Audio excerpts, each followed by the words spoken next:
Everyone, मुझे उम्मीद है कि आप सभी अच्छे हैं और आज मैं लेकर आई हूं क्लाइमेट क्लास 9 ज्योग्राफी का पार्ट 2 वीडियो।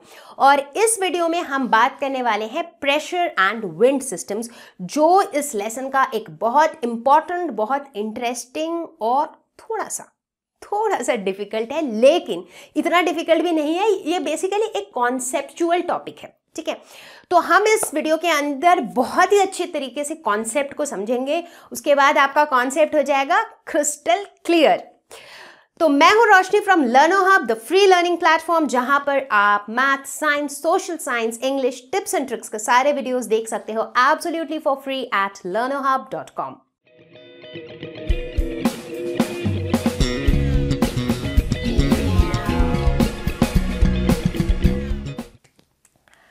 तो पिछले वीडियो में हमने देखा कि बहुत सारे फैक्टर्स हैं जो क्लाइमेट को कंट्रोल करते हैं, जिसे हम कहते हैं क्लाइमेटिक कंट्रोल्स, राइट, जिसके अंदर हमने latitude, altitude, distance from the sea वगैरह की बात की थी।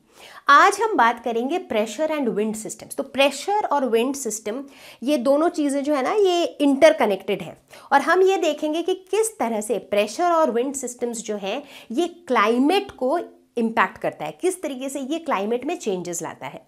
तो मेजरली प्रेशर और विंड जो है ये चेंजेस लाता है टेम्परेचर में और रेनफॉल पैटर्न में। तो हम देखेंगे जैसे कभी भी प्रेशर में चेंज आता है या विंड के डायरेक्शन में चेंज आता है, तो हम देखेंगे टेम्परेचर में चेंज आता है, रेनफॉल पैटर्न में भी चेंज आता है। विंड सिस्टम्स की जब हम बात करेंगे तो यहाँ पर हम दो तरह के विंड्स के बारे में डिस्कस करेंगे, एक तो सरफेस विंड्स और दूसरा अपर एयर सर्कुलेशन। अब आप सोच रहे होंगे कि ये क्या है, तो जैसे जैसे हम इनके बारे में पढ़ेंगे तो मैं उनके बारे में आपको डिटेल में समझाऊंगी। तो शुरुआत करते हैं हम अपने डिस्कशन को विथ सरफेस विंड्स।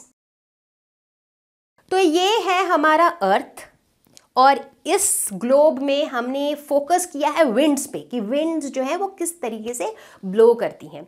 तो हम क्या देखते हैं कि इक्वेटर पे जो नॉर्दर्न हेमिस्फीयर है, मतलब अगर हम सिर्फ ट्रॉपिकल वाले जोन पे फोकस करें तो हम देखते हैं कि इक्वेटर के ऊपर यानी कि नॉर्दर्न हेमिस्फीयर में north easterly trade winds blow कर रहे हैं और सदर्न हेमिस्फीयर में है साउथ ईस्टर्ली ट्रेड विंड्स। और ये जो दोनों विंड्स हैं ये मीट कर रहे हैं इक्वेटर के आसपास, ठीक है। ये हमको दिख रहा है इस ग्लोब में। सवाल ये उठता है कि भाई अपना इंडिया किधर है। ध्यान से देखें तो हमारा इंडिया वो रहा, और India lies in the region of north easterly trade winds. तो मतलब नॉर्थ ईस्टर्ली विंड्स जहाँ पे है वहाँ पे इंडिया है, यानी कि इंडिया में नॉर्थ ईस्टर्ली विंड्स ब्लो करते हैं। एक सेकेंड, मैं नॉर्थ ईस्टर्ली बोले जा रही हूँ, यहाँ पर मुझे लगता है एक बेसिक कॉन्सेप्ट क्लियर करना चाहिए। ये नॉर्थ ईस्टर्ली नाम क्या सिग्निफाई करता है, तो यहाँ पे छोटा सा 2 मिनट स्पेंड करेंगे ये समझने के लिए। तो विंड्स के जब भी हम नाम रखते हैं, जब कभी भी आपको ऐसा नाम मिले जिसके पीछे ली लगा हुआ हो, north easterly, south easterly, easterly, westerly, इसका मतलब है कि वो विंड जो है वो उस डायरेक्शन से ब्लो कर रहा है। नॉर्थ ईस्टर्ली विंड यानी कि वो नॉर्थ ईस्ट डायरेक्शन से ब्लो कर रहा है। वेस्टर्ली विंड मतलब वो वेस्ट से ब्लो कर रहा है। ईस्टर्ली मतलब ईस्ट से ब्लो कर रहा है, ठीक है। अगर कहीं पर हम वर्ड यूज करते हैं वेस्ट वर्ड या ईस्ट वर्ड, मतलब वो वेस्ट की तरफ जा रहा है या ईस्ट की तरफ जा रहा है, ठीक है। इसको क्लियर कर लो ताकि कंफ्यूजन ना रहे।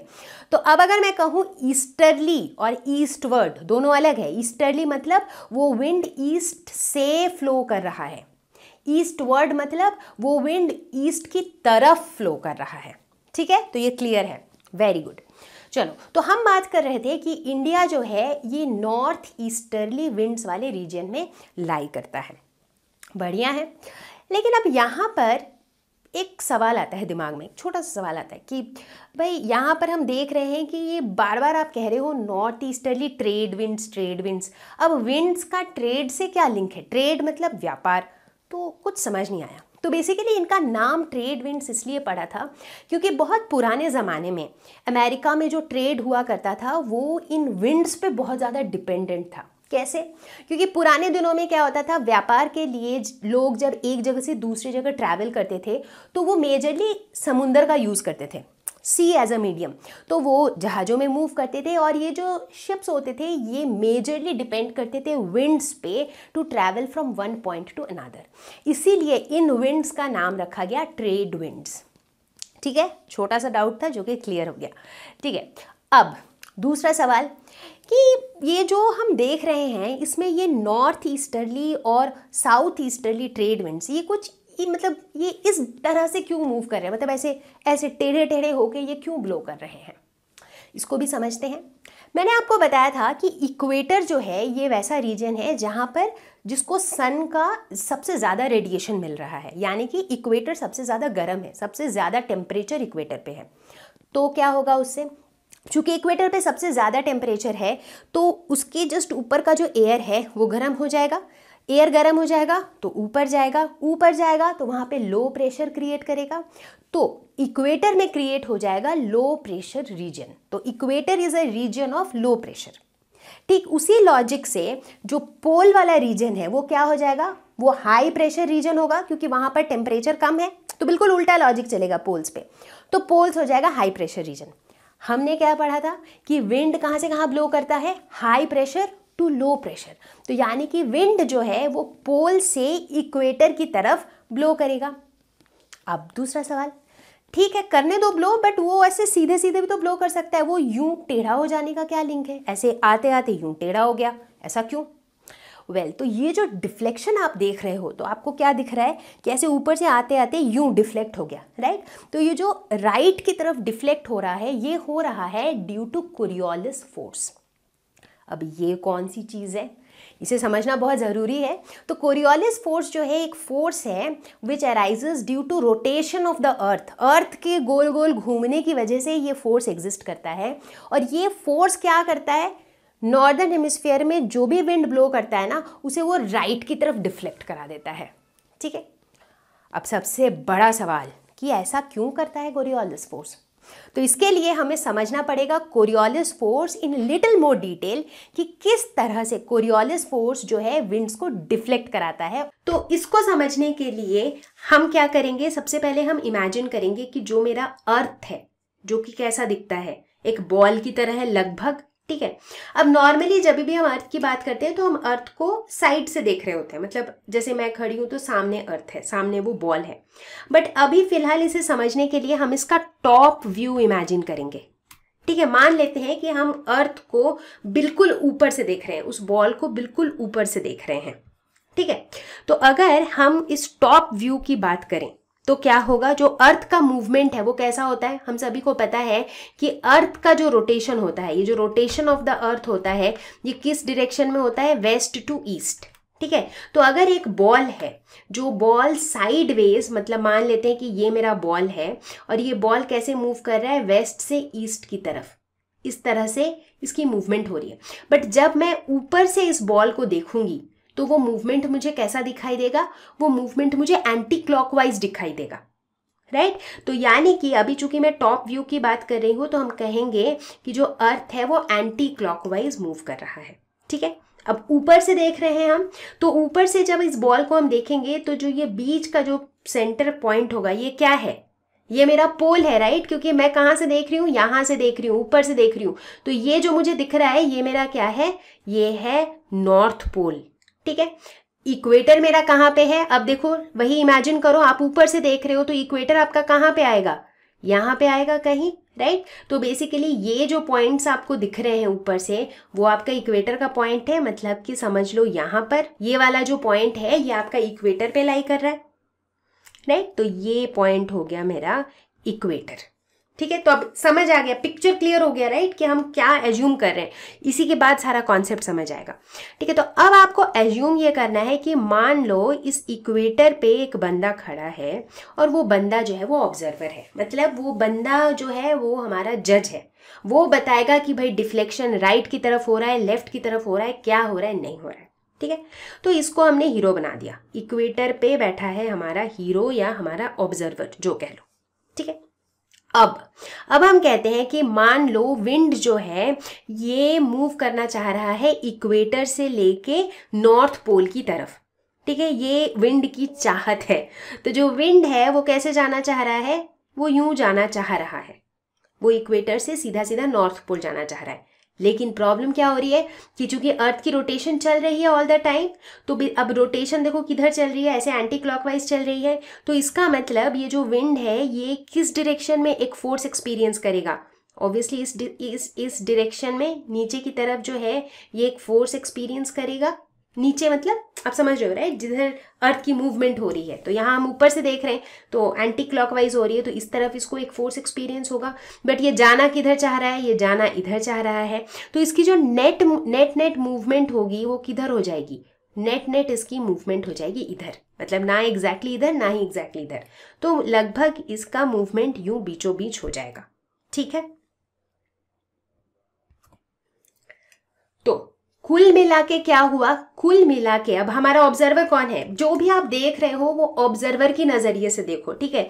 तो कुल मिला के ऑब्जर्वर की नज़रिए से जो मेरा विंड था वो यूं इक्वेटर से निकला था, उसको जाना तो स्ट्रेट ही था नॉर्थ पोल की तरफ, बट क्या हुआ? वो इधर डिफ्लेक्ट हो गया। तो वो किस तरफ डिफ्लेक्ट हुआ? वो राइट की तरफ डिफ्लेक्ट हो गया, राइट। ऑब्जर्वर की नज़रिए से देखना है। तो यहाँ पर हुआ क्या? Net deflect towards right. तो सबको समझ आई कि भाई क्यों डिफ्लेक्ट हो जाती है राइट की तरफ? तो मेजरली डिफ्लेक्ट होने का कारण क्या था? Rotation of the earth. इसीलिए हमने कहा कोरियोलिस फोर्स क्या होता है? Force due to rotation of the earth. So earth का रोटेशन यहाँ पे एक बहुत क्रिटिकल रोल प्ले करता है, ठीक है। अच्छा, अब दूसरी बात, अब मान लो अगर आप कहो कि अच्छा मैम अगर ऐसा हो कि चलो सारा सिनेरियो सेम है, बट जो विंड है जब वो विंड नॉर्थ पोल से लेके इक्वेटर की तरफ आना चाह रहा है, वैसे केस में क्या होगा? देखते हैं वैसे केस में क्या होगा।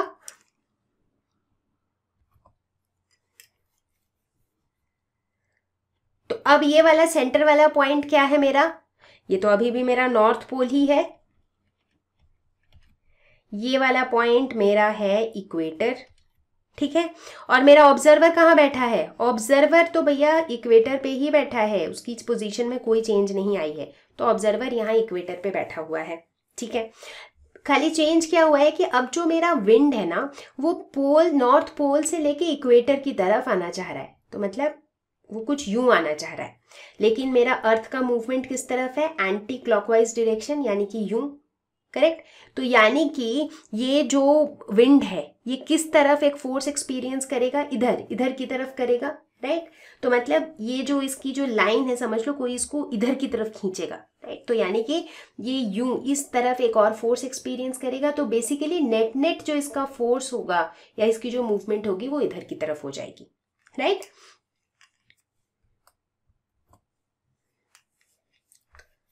तो ओवरऑल यहां पर क्या हुआ सिचुएशन?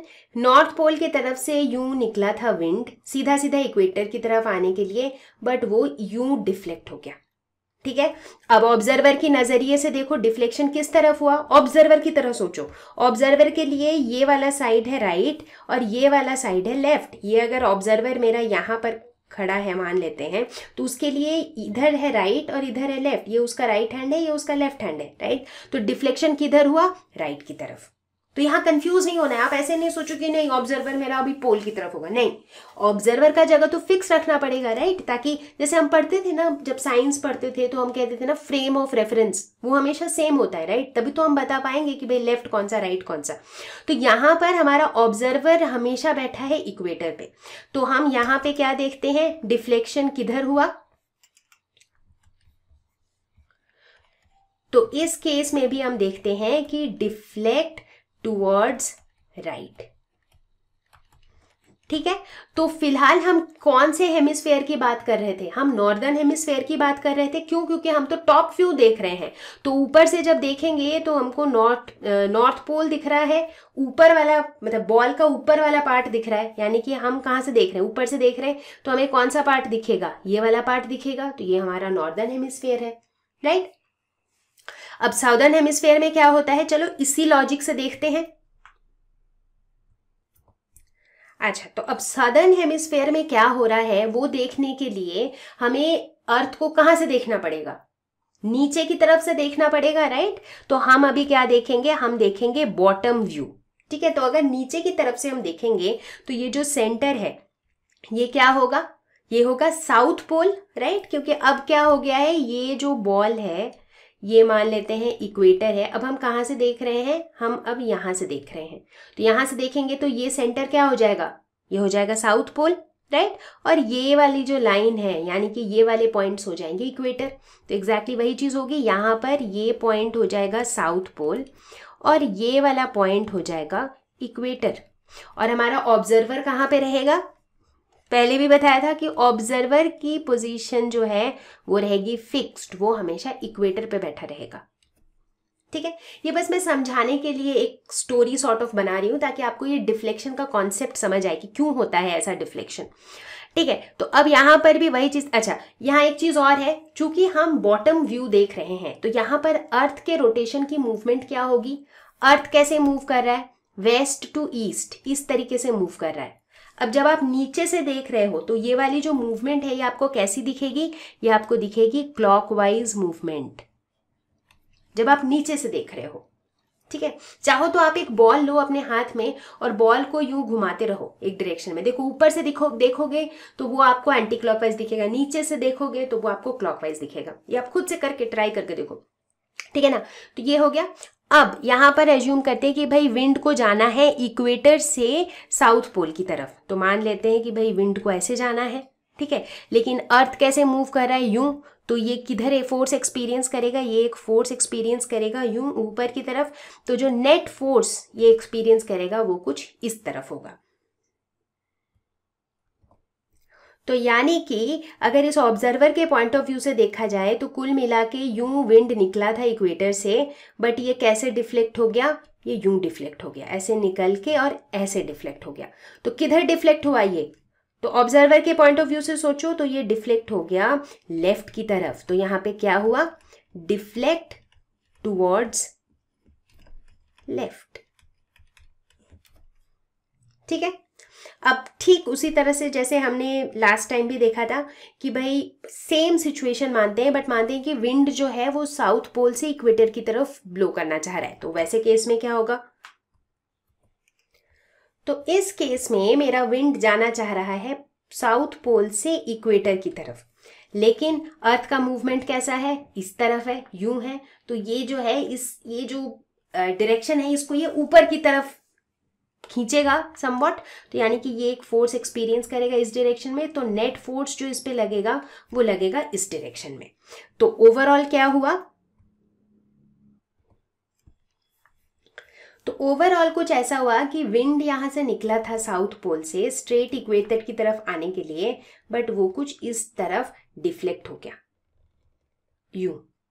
ठीक है, तो मैं ऐसे फ्री हैंड बना रही हूं तो मतलब बहुत नीटली नहीं बन रहा है, but I think concept clear हो रहा है आपका, राइट।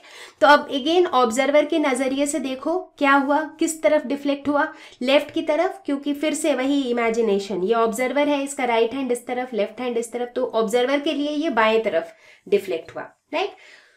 तो यहां पर भी क्या हुआ, डिफ्लेक्ट टुवर्ड्स लेफ्ट। ठीक है, तो यानी कि अभी तक किसकी बात की हमने, सदर्न हेमिस्फेयर, क्योंकि हमने बॉटम व्यू देखा। तो बॉटम व्यू देखेंगे तो हमें दिखेगा ये वाला पार्ट जो कि है सदर्न हेमिस्फेयर। तो आई थिंक इससे अब आपको ये बिल्कुल क्रिस्टल क्लियर तरीके से समझ आ गया कि कोरियोलिस फोर्स जो है ये विंड को नॉर्दर्न हेमिस्फेयर में राइट की तरफ और सदर्न हेमिस्फेयर में लेफ्ट की तरफ डिफ्लेक्ट क्यों करता है। तो नॉर्थ ईस्टर्ली विंड्स का काफ़ी सारा लॉजिक तो क्लियर होता जा रहा है। अब एक छोटी सी बात है जो दिमाग में आ रही है कि जो नॉर्थ ईस्टर्ली विंड है ये नॉर्थ ईस्ट डायरेक्शन से आ रहा है और उधर कोई वाटर बॉडी नहीं है, कोई समुंदर पानी वानी कुछ नहीं है, वो लैंड से आ रहा है। चूंकि ये विंड लैंड से आ रहा है तो ये अपने साथ मॉइस्चर तो ला नहीं रहा है, तो ये ड्राई विंड्स हैं। ठीक है, चूंकि ये ड्राई विंड्स हैं तो ये वाली विंड्स जब आएंगी तो क्या होगा, इंडिया में बारिश होगी क्या इन विंड्स की वजह से, नहीं होगी, क्योंकि ये तो ड्राई विंड्स आ रही हैं, राइट। बारिश तभी होगी जब विंड्स अपने साथ मॉइस्चर लेके आए, वही मॉइस्चर यहाँ पे बारिश करेगी। ठीक है, तो इस केस में जो विंड्स हैं, जो नॉर्थ ईस्टर्ली विंड्स हैं, they are dry winds because they are coming from land. तो यहाँ पर तो बारिश होगी नहीं। तो उस लॉजिक के हिसाब से इंडिया का जो क्लाइमेट है ओवरऑल वो कैसा होना चाहिए, एरिड, यानी कि ड्राई, क्योंकि बारिश नहीं होगी तो कैसा होगा क्लाइमेट, ड्राई होगा।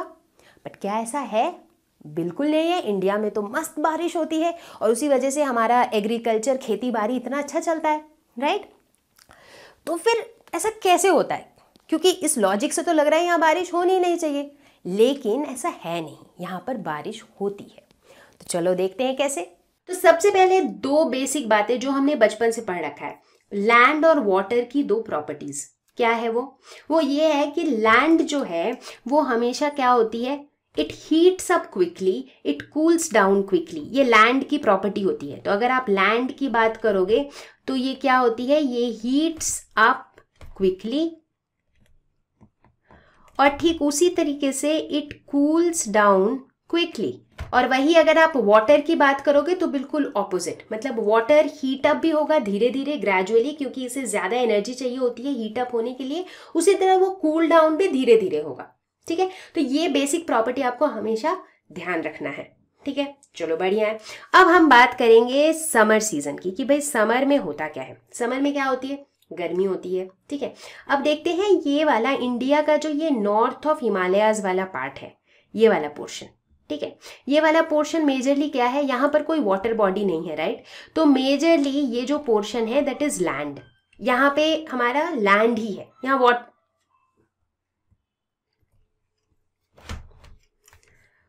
और अगर हम इंडिया के मैप को देखें, इसकी पोजीशन देखें, तो हम क्या देखते हैं कि इस तरफ जो है, इस तरफ क्या होता है, वाटर। यहाँ पे क्या है, समुंदर है, राइट। तो इसीलिए इस तरफ क्या है, तो इधर है वाटर। तो मैं बिल्कुल सिंप्लीफाई करके बता रही हूं ताकि कॉन्सेप्ट समझ आए आपको, तो मैं ज्यादा कॉम्प्लिकेट नहीं करूंगी, ठीक है ना। तो ये लैंड है, ये वाटर है, और अभी अभी हमने ये प्रॉपर्टी पढ़ा, ठीक है। अभी हम क्या बात कर रहे हैं, हम बात करें समर्स की। समर में गर्मी ज्यादा होती है, तो ये जो लैंड वाला पोर्शन है, यानी कि ये नॉर्थ ऑफ हिमालयाज वाला जो साइड है, इट हीट्स अप क्विकली, क्योंकि लैंड की वही प्रॉपर्टी होती है। जहां ये जल्दी हीट अप हो जाती है तो क्या होता है, अगर लैंड बहुत गर्म हो गया तो लैंड की इमीडिएटली ऊपर जो एयर है वो भी गर्म हो जाएगा। हॉट एयर क्या होता है, वो राइजेस अप, वो ऊपर चला जाता है और वहां पे वो लो प्रेशर एरिया बनाता है, ठीक है। तो ये भी एक तरह से लॉजिक हमेशा ट्रू होता है। जब भी लैंड गर्म हो जाता है तो वहाँ की उसकी इमीडिएटली ऊपर जो हवा होती है वो भी गर्म हो जाती है, ऊपर चली जाती है, वहाँ पे लो प्रेशर एरिया क्रिएट करती है। तो बेसिकली ये जो मेरा नॉर्थ वाला पोर्शन है, यहाँ पे क्या क्रिएट हो जाता है, यहाँ पे क्रिएट हो जाता है लो प्रेशर एरिया, ठीक है। बढ़िया है। अब वाटर बॉडी में क्या होता है, एग्जैक्टली उल्टा होता है, क्योंकि ये सदर्न इंडियन ओशन वाला अगर हम पार्ट देखें, यहाँ पे पानी ही पानी है। तो पानी गर्म कैसे होता है, धीरे धीरे गर्म होता है। तो यानी कि लैंड के कंपैरिजन में यहाँ का टेम्परेचर कम होता है। तो यानी कि लैंड के कंपैरिजन में यहाँ पे जो प्रेशर है वो अधिक होता है। तो बेसिकली ये जो होता है, इधर क्या रहता है, हाई प्रेशर एरिया। अब विंड की प्रॉपर्टी की बात करते हैं। हमें क्या पता है, विंड कहाँ से कहाँ ब्लो करता है, विंड हमेशा जो है हाई प्रेशर से लो प्रेशर की तरफ ब्लो करता है, ठीक है। तो यानी कि विंड कहाँ से कहाँ ब्लो करेगा, तो विंड जो है वो यहां से ब्लो करेगा, किसकी तरफ, लो प्रेशर एरिया की तरफ, करेक्ट। यही होगा, यही लॉजिकली तो यही होगा, है ना भाई। तो ये जो विंड होते हैं, अब ये विंड की देखो खास बात क्या होती है, ये विंड कहाँ से आ रही है, ये पानी के ऊपर से आ रही है, पूरे समुंदर से ही आ रही है। यानी कि इन विंड के साथ खूब सारे क्या आ रहे हैं, ये विंड अपने साथ लेकर आ रही है खूब सारे मॉइस्चर, और यही मॉइस्चर बाद में क्या करने वाली है इंडिया में, यही मॉइस्चर बाद में करने वाली है बारिश, ठीक है। तो समझ आ गया किस तरह से बारिश की एंट्री हो रही है हमारे कंट्री में। चूंकि ये जो विंड है ये वाटर बॉडी से आ रही है, तो ये विंड कैसी होगी, ये वेट होंगी, इनमें मॉइस्चर होगा, तो वार्म एंड वेट विंड्स। तो यही वाली विंड्स बाद में इन्हें यहाँ पे बारिश करेगी। तो ये जो विंड्स है, इन विंड्स को हम कौन से विंड्स कहते हैं, तो इन्हें हम कहते हैं south west monsoon winds. South west क्यों, इसके डायरेक्शन को देखो, साउथ वेस्ट डायरेक्शन से मूव कर रही है, साउथ वेस्ट डायरेक्शन से मूव करते हुए नॉर्दर्न इंडिया की तरफ आ रही है, तो इसीलिए इनका नाम है साउथ वेस्ट मॉनसून विंड। तो मुझे उम्मीद है कि इस एक्सप्लेनेशन से आपको समझ आ गया कि भाई इंडिया का जो क्लाइमेट है वो ड्राई क्यों नहीं होता है, क्योंकि वहाँ पे ये वाली विंड घुसती है और इतनी बारिश होती है। ठीक है, क्लियर हो गया। चलो अब जरा देखते हैं कि विंटर में क्या होता है, विंटर में क्या अलग होता है यहाँ पर। तो विंटर में हम एक तरह से कह सकते हैं कि चीजें जो है ना पलट जाती हैं, बिल्कुल ऑपोजिट हो जाता है पहले के कंपैरिजन में। ठीक है, तो यहाँ पर क्या होगा अभी विंटर में, तो विंटर सीजन में क्या होगा, जो मेरा लैंड था वो क्या होगा, विंटर है, ठंड का मौसम है, तो लैंड जो है कूल्स डाउन क्विकली, तो ये जल्दी से ठंडा हो जाएगा। ठीक है, तो इसका मतलब लैंड जो है ये कोल्ड रहेगा, इसका टेम्परेचर कम रहेगा। चूंकि यहाँ पे टेम्परेचर कम रहेगा तो यहाँ पे किस तरह का प्रेशर क्रिएट होगा इस एरिया में, यहाँ बन जाएगा हाई प्रेशर एरिया। दूसरी तरफ अगर हम बात करें वाटर बॉडी की, तो वाटर के ऊपर क्या होगा, विंटर का टाइम है, कूल डाउन तो वाटर भी करेगा, बट वाटर की तो प्रॉपर्टी है कि ये कूल डाउन भी धीरे धीरे करती है। तो चूंकि ये धीरे धीरे कूल डाउन कर रही है और लैंड जो है वो फटाफट से कूल डाउन हो चुकी है, तो कंपैरेटिवली जो है वाटर जो है ये वार्मर है, कंपैरेटिवली वाटर का जो टेम्परेचर है वो लैंड से अधिक है। चूंकि यहाँ पे टेम्परेचर ज़्यादा है तो क्या होगा, इसके इस वाटर के ऊपर जो एयर है वो गर्म हो जाएगा, वो ऊपर चला जाएगा, लो प्रेशर एरिया क्रिएट करेगा। तो बेसिकली यहाँ पर क्रिएट हो जाएगा लो प्रेशर एरिया। ठीक है, अब विंड की प्रॉपर्टी तो वही रहेगी कि विंड कहाँ से कहाँ मूव करती है, विंड मूव करती है हाई प्रेशर एरिया से लो प्रेशर एरिया की तरफ, तो इसीलिए विंड तो ऐसे ही मूव करेगी। ठीक है, बट इस बार ये जो विंड होगी, इस विंड की खासियत ये होगी कि चूंकि ये विंड कहाँ से आ रही है, लैंड एरिया के ऊपर से आ रही है, तो ये वेट विंड्स नहीं होंगे। राइट, जैसे पहले क्या था कि विंड में खूब सारे मॉइस्चर थे तो हम कह रहे थे वो वेट विंड्स थे समर्स के टाइम पे, बट इस टाइम पे जो ये विंड्स जाएंगे ये कैसे वाले विंड्स होंगे, ये होंगे dry winds, dry and cold winds. इसीलिए विंटर सर्दियों के समय जो हवा चलती है खूब ठंड होती है, राइट, तो उसका यही कारण है कि ये वाले विंड्स जो हैं ये ड्राई एंड कोल्ड विंड्स होते हैं।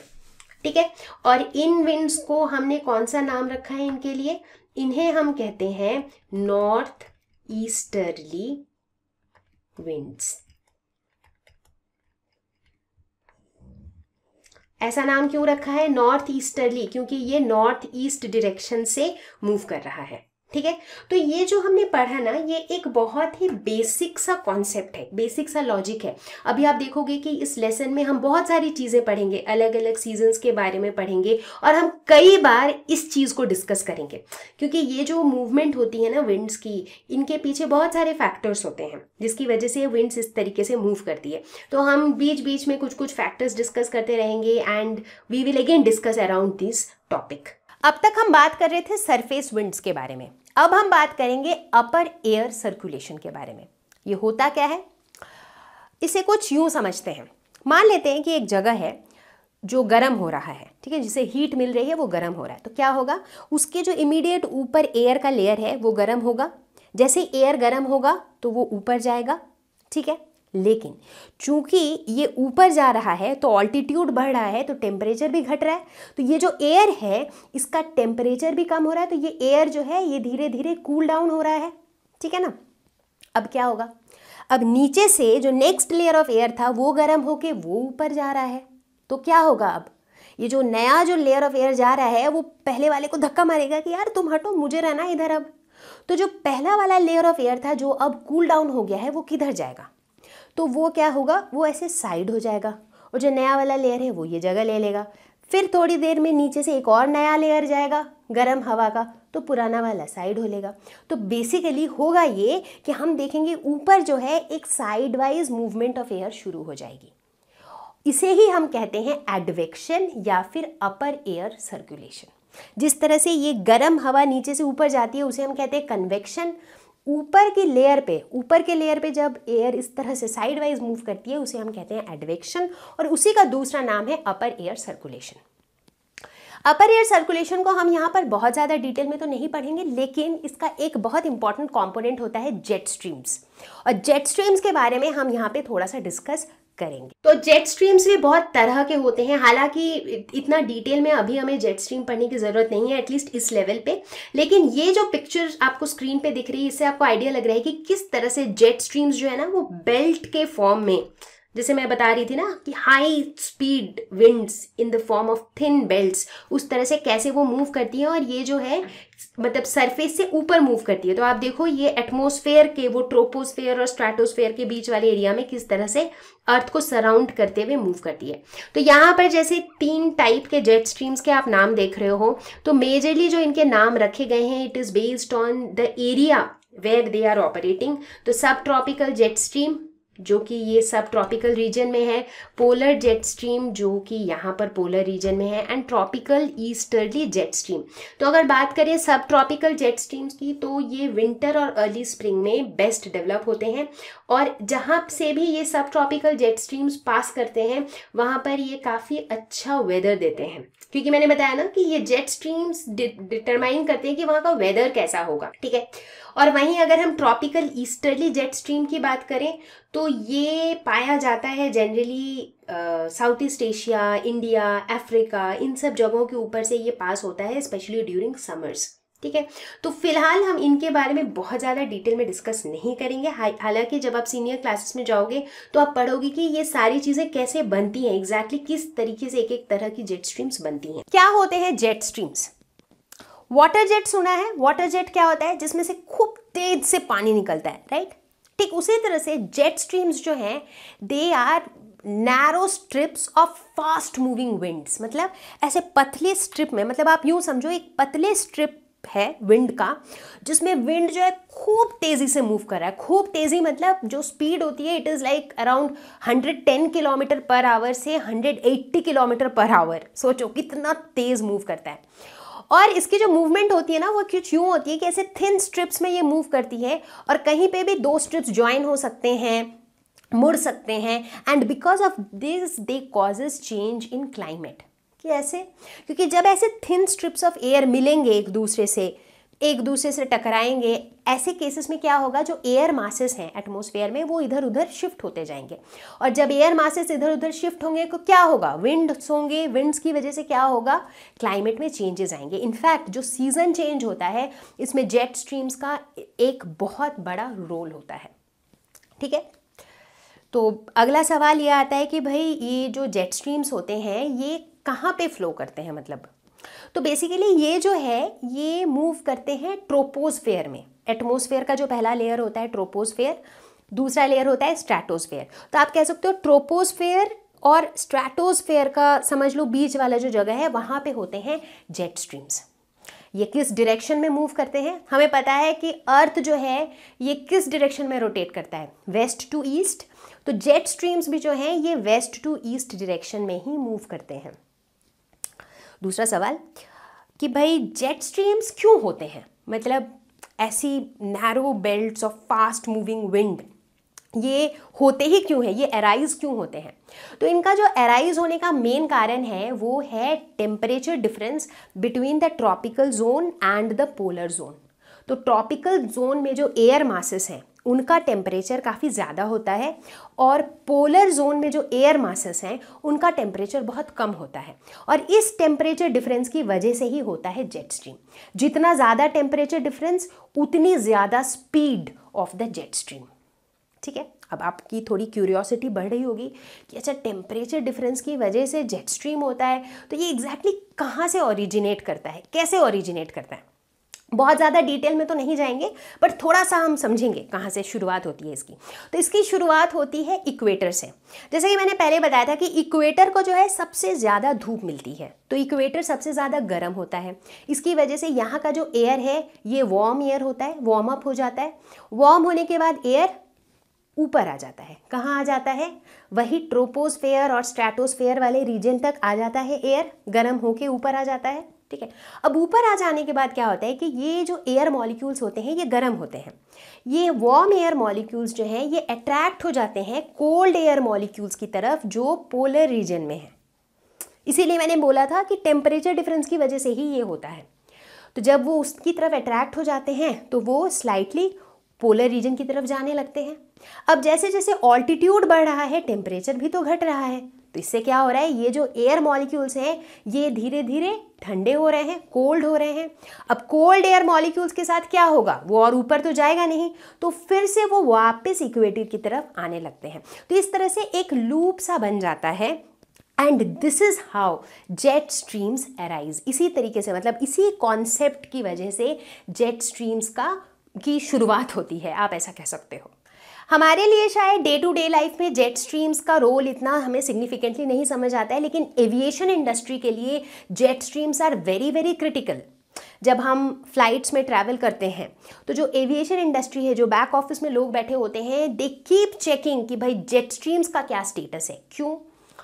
मेजरली बिकॉज अगर कहीं पे जेट स्ट्रीम है और अगर कोई फ्लाइट जेट स्ट्रीम जिस डायरेक्शन में है उसी डायरेक्शन में कोई फ्लाइट ट्रैवल करती है, तो पता है इसका कितना बड़ा एडवांटेज है, क्योंकि जेट स्ट्रीम्स तो बहुत फास्ट मूविंग एयर है। अब उसी के रास्ते में अगर एक फ्लाइट भी आ जाएगा तो वो अपने साथ उस फ्लाइट को भी ले जाएगा, राइट। तो इससे जो टाइम ऑफ फ्लाइट है वो काफ़ी रिड्यूस हो जाता है। तो हो सकता है कि कोई एक जगह से दूसरी जगह पहुंचने में, अगर आपको, मैं ऐसे एक रफ एग्जाम्पल दे रही हूँ, अगर आपको 4 घंटे लगने वाले थे, हो सकता है अब आप 3.5 घंटे या 3 घंटे में ही पहुँच जाओगे, राइट। तो एक तो टाइम ऑफ फ्लाइट कम हो जाती है, सेकेंडली क्या होता है कि आपका फ्यूल बचता है, राइट, क्योंकि अगर आप आधा घंटा कम ट्रैवल कर रहे हो तो आपका काफ़ी सारा फ्यूल बचता है, तो आपका कॉस्ट भी बचता है। तो ये एडवांटेज है जेट स्ट्रीम के डायरेक्शन में मूव करने का। और डिसएडवांटेज के तौर पे ये है कि जिस डायरेक्शन में जेट स्ट्रीम है उसके ऑपोजिट डायरेक्शन में मूव करना इज़ फेटल, मतलब वो पॉसिबल नहीं है, और उसके आसपास आना भी जो है कैन कॉज सीवियर एक्सीडेंट्स, ठीक है। तो इसीलिए एविएशन इंडस्ट्री के लिए jet streams are very critical and they always keep a check on what's happening with the jet streams. तो अब हमें जेट स्ट्रीम्स क्या होते हैं ये तो लगभग समझ में आ गया है, ठीक है। तो अब देखते हैं कि इंडिया में जेट स्ट्रीम्स का क्या स्टेटस है, कहाँ पे जेट स्ट्रीम फ्लो करता है, किस डायरेक्शन में फ्लो करता है, ये सारी बातें हम समझते हैं। अब हम देखते हैं कि इंडिया के ऊपर किस तरह से जेट स्ट्रीम्स के फ्लो होते हैं।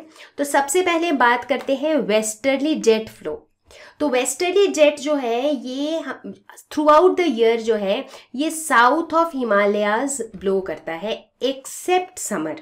समर सीजन ही सिर्फ एक ऐसा सीजन है जब ये हिमालयाज के नॉर्थ में ब्लो करता है, इसके अलावा बाकी हमेशा ये हिमालयाज के साउथ में ब्लो करता है। तो देखते हैं, सबसे पहले तो देखो ये क्या है, ये है इंडिया, तो ये है इंडिया। तो यहाँ पर हिमालय कहाँ पे है, मान लेते हैं कि जैसे मैं एक रफली बता रही हूँ पोजीशन, सो लेट्स से यहाँ पर है हिमालय, इस तरीके से, ठीक है ना। तो जब मैं बात कर रही हूँ ये वेस्टर्ली जेट की, तो westerly jet specially during all the time throughout the year except summer, बाकी सारे टाइम पे ये किस तरह से मूव करता है, ये कुछ यूं मूव करता है। तो आप देखो ये हिमालय के साउथ में है, हिमालय के नीचे से मूव करता है, ठीक है। अब ये जो वेस्टर्ली जेट है इसका एक बहुत क्रिटिकल रोल है, ठीक है। तो इसका क्रिटिकल रोल क्या है, इसका क्रिटिकल रोल ये है कि ये जो है इंडिया में लेकर आता है वेस्टर्न साइक्लोनिक डिस्टर्बेंसेस। और ये कौन से रीजन में देखा जाता है, तो ये जो वेस्टर्न साइक्लोनिक डिस्टर्बेंसेस हैं ये नॉर्थ और north west part of India's में देखा जाता है। हालांकि इसका एक एडवांटेज है, ये इन डिस्टर्बेंसेस की वजह से जो है ना हमें बहुत सारा रेनफॉल मिलता है, which is very important for the rabi crops. हमने क्रॉप्स के बारे में जब पढ़ा है जूनियर क्लासेस में, तो हमने राबी क्रॉप्स, खारिफ क्रॉप्स के बारे में पढ़ा है, राइट। तो राबी क्रॉप्स जैसे कि वीट, पीस, बार्ली, इन सबको इस टाइम पे उगाया जाता है और इसके लिए हमें पानी चाहिए होती है, रेनफॉल चाहिए होता है। तो ये रेनफॉल आता है ये साइक्लोनिक डिस्टर्बेंसेस से, और ये साइक्लोनिक डिस्टर्बेंसेस कौन लेके आता है इंडिया में, वेस्टर्ली जेट, ठीक है। तो ये एक चीज़ हो गई, ओके। अब ये जो सब ट्रॉपिकल वेस्टर्ली जेट है, सब ट्रॉपिकल क्यों, क्योंकि इसकी लोकेशन देखो सब ट्रॉपिकल रीजन से मूव कर रहा है, इसीलिए सब ट्रॉपिकल वेस्टर्ली जेट। अब जब समर्स की बात करते हैं हम, ठीक है, तो क्या होता है, ये जो वेस्टर्ली जेट है ये नॉर्थ ऑफ हिमालयाज ब्लो करती है, मतलब हिमालयाज के ऊपर से मूव करती है। तो अगर मान लेते हैं कि दिस इज हिमालयाज, तो इस समय पर यानी कि समर्स में जो सब ट्रॉपिकल वेस्टर्ली जेट है वो कुछ यूं होते हुए ऐसे ऊपर ऊपर से ही निकल जाती है। तो मतलब हिमालयाज के नॉर्थ, हिमालयाज के भी ऊपर की तरफ से वेस्टर्ली जेट निकल जाते हैं।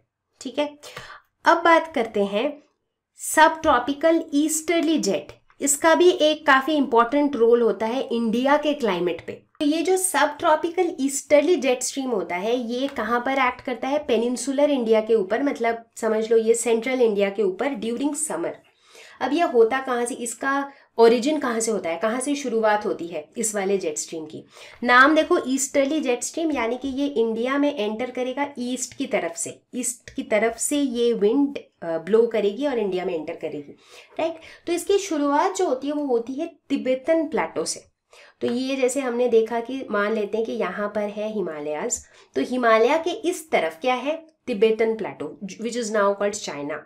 ठीक है, तो यहाँ पर चूंकि ये प्लेटो रीजन है, लैंड है, तो समर्स में क्या हो जाएगा? समर्स में हो जाएगा बहुत गर्म।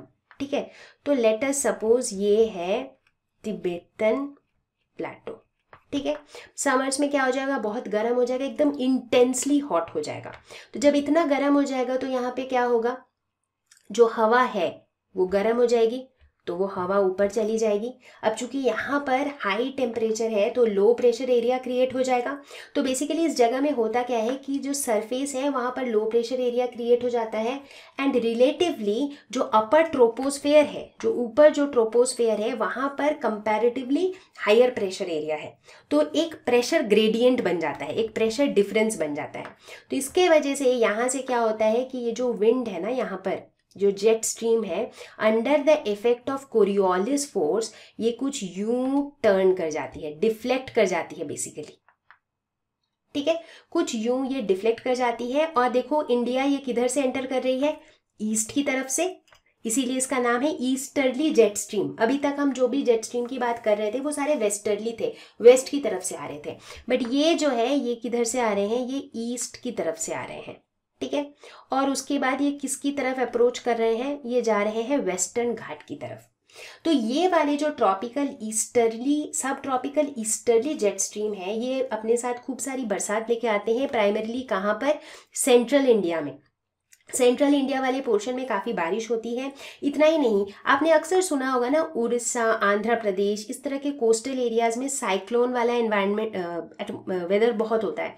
क्यों होता है? क्योंकि देखो लोकेशन कहाँ है, उड़ीसा कुछ यहाँ पर है, आंध्र प्रदेश भी इधर ही है, इधर ही कोस्टल एरियाज है, और उधर से ही जो है ये जो ट्रॉपिकल ईस्टर्ली जेट स्ट्रीम है वो इंडिया में घुस रही है, राइट। तो इसी की वजह से इन रीजन्स में, इन स्टेट्स में, उड़ीसा, आंध्र प्रदेश जैसे स्टेट में ट्रॉपिकल साइक्लोन्स जो हैं वो हमें देखने को मिलते हैं।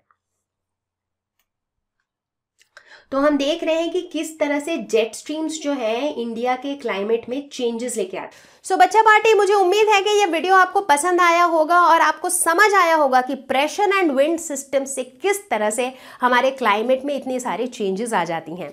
तो अगले वीडियो में यानी कि पार्ट 3 में हम बात करने वाले हैं इंडियन मॉनसून के बारे में। हम देखने वाले हैं कि कौन कौन से फैक्टर्स हैं जो इंडियन मॉनसून को इम्पैक्ट करता है। ठीक है, तो जल्दी ही मिलते हैं पार्ट 3 के साथ। Be with us.